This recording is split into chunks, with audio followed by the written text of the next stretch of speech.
10 years ago electric cars were niche. Today they are the battlefield where technology, industry, and geopolitics collide. On one side, Tesla, the brand that reimagined the car as a computer. On the other, a tidal wave of Chinese EV makers promising cheaper cars, massive range and dizzying tech. This is not a car fight, it's a technology race. Stay with me because what happens next will shape how we move for decades. First we'll cut into the tech: batteries, software, chips. Then we'll compare competitors' price, production, and who's winning. After that a look ahead, where the world is heading.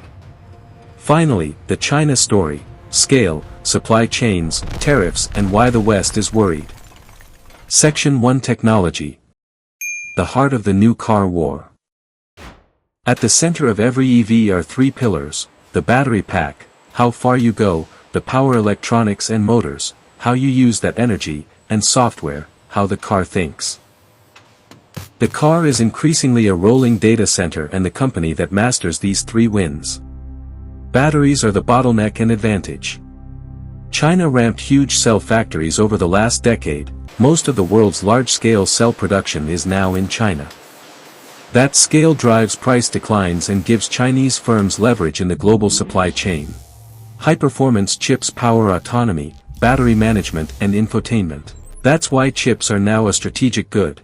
The U.S. has tightened export rules in recent years to restrict advanced chip exports to China. We import from China massive amounts, and maybe we'll have to stop doing that. But I don't know exactly what it is. Neither do you, neither does anybody. It's a little bit soon. Software changes everything: over-the-air updates, OTAs, let a car improve after purchase. This model flips the old auto business. Hardware is commoditized, software becomes a continuous service. Put simply, many EV makers, even global ones, rely on battery cells, cathode materials and processing that today are concentrated in China. That gives Chinese firms a cost edge and the ability to scale quickly. Section 2. The competitors. Tesla, BYD, and the global players. Tesla made EVs mainstream by treating the car as software. The Model Y is the company's volume vehicle, roomy, efficient, and integrated into Tesla's charging and software ecosystem. On Tesla's site, the Model Y base pricing is advertised in the low $40,000 range, price subject to change. Tesla's strengths are vertical integration, supercharger network, and its software updates. But Tesla also depends on a global supply chain for batteries and parts. China now produces a large share of the world's EVs. BYD, the biggest of them, surged to massive volumes and in 2025 overtook Tesla as the world's largest EV seller, showing how fast the landscape has shifted. Let's compare a concrete model: BYD Atto 3, a compact EV popular in many markets. Its specifications and regional pricing show how Chinese makers undercut many rivals on value while offering competitive range and features. Even after tariffs, Chinese vehicles can be highly price competitive in export markets, a major reason Western governments watch these developments closely. The contest is not only about cars, it's about supply chains, batteries, charging networks, and software ecosystems. We've talked tech and numbers, but here's the question most people miss. If China makes most of the world's batteries and controls raw materials, can America's software advantage alone win the race? In the next section we look ahead, and the answer may surprise you. Section 3: Where the world is heading. Scenario A: distributed global EV ecosystems, with Europe and North America scaling local cell production, software differentiation, and diversified supply chains.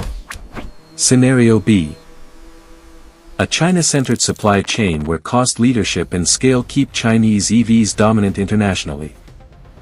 The real struggle will be over standards, charging, batteries, chips, advanced nodes for autonomy, and software stacks. Who owns the user data and services? That's why governments are making policy choices now, to protect industrial capacity and secure supply chains. For drivers, the differences boil down to cost, range, charging convenience, and service. If China continues to scale cheaply, consumers get lower prices and faster rollout of models. If the West successfully builds local battery and chip capacity, we get more diversified supply and possibly better data governance and safety oversight.